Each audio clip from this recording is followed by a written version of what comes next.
Dear brothers and sisters in Christ, St. John Paul II, in his exhortation on the family, wrote these words: "The future of humanity passes by way of the family." These words apply not just to our own families today, but in a very special way to the Holy Family of Jesus, Mary and Joseph. For with our Saviour's birth in Bethlehem, the future of all humanity, past, present and future, passes by way of this family. Jesus Christ was able to be conceived in the womb of Mary only because she welcomed him with a generous mother's love. Mary was able to accept her child without fear because she was protected by the faithful integrity of her husband Joseph. By their great care for the sacred infant, this couple enabled him to grow to full human maturity and to be filled with wisdom, thus assisting him to preach the gospel and to bring salvation to the whole world through his life, death and resurrection.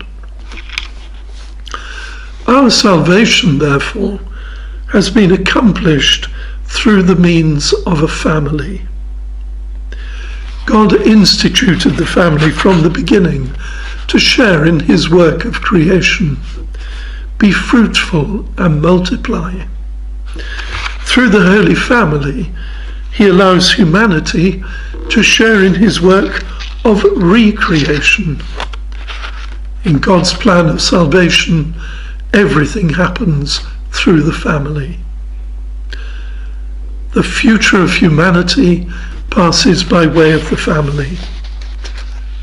These words are certainly true for us today. For the way we live as families determines not only who we will be as individuals, but also the nature of our society and of our collective culture.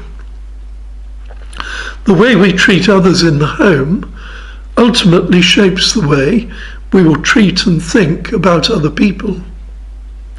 The values we learn in the home are the values we will take into the wider world.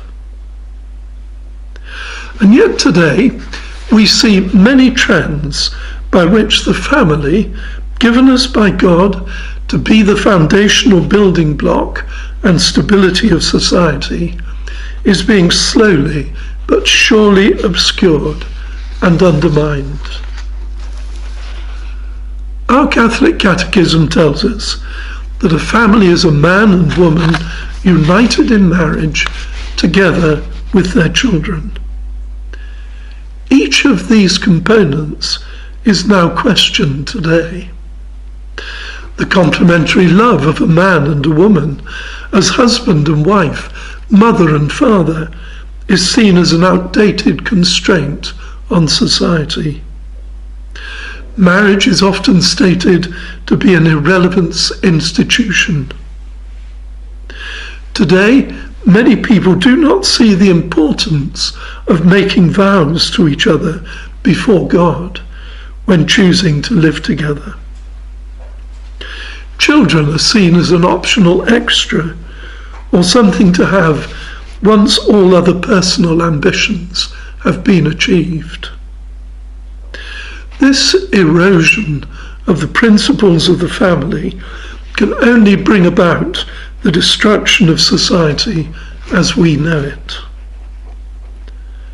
The future of humanity passes by way of the family. Of course, there will be struggles and crosses and woundedness in every home. There is only one family we call the Holy Family. We are called to imitate them as best we can. But the structure of the Holy Family, Jesus, Mary and Joseph, the traditional structure of the family and society, is not some rarely attained optional ideal. It is a way that is possible to live with the grace that God gives in the sacrament of marriage and in the other sacraments of the Church's life.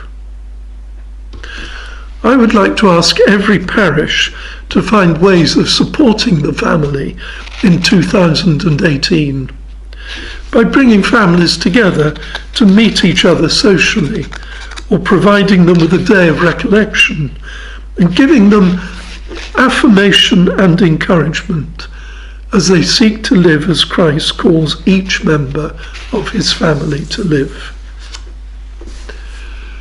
To all the children here today, I would ask you that you never forget all that your parents have done and will do for you, their love and prayers for you, the encouragement they give you in their own example of living the Christian faith. They might not have all the answers to your questions, but their faith shows how important it is to live closely to Jesus Christ and to keep his commandment of love. Don't throw any of that away until you've had a chance to grow older enough to see its fruits in your own lives. And to all parents here today, I want to remind you that you are the first teachers of your children in the ways of faith. You have a responsibility not just to look after their physical and intellectual welfare, but also their spiritual development as children of God. I would like to suggest two simple things by which you can entrust each other and your children into God's hands.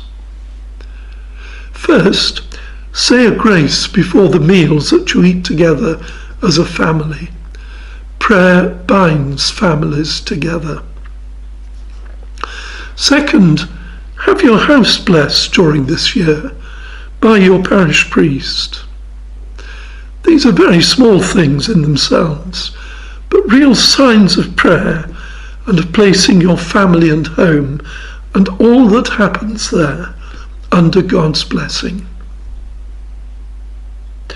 Finally, today's Gospel speaks of two elderly and holy people, Simeon and Anna. They remind us of our grandparents.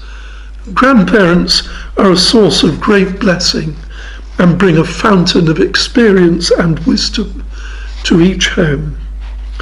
May we and the whole of society learn to care for those parents who once cared for us, and may we also grow in respect for the elderly. As we approach the new year of 2018, may the prayers of the Holy Family of Jesus, Mary and Joseph bring grace and peace and blessings into your homes and into the lives of your family. Please be assured that I pray for all of you and your families. May I ask you please to pray for me and for our diocesan family here in East Anglia. With very good wishes for the coming year, yours devotedly in Christ.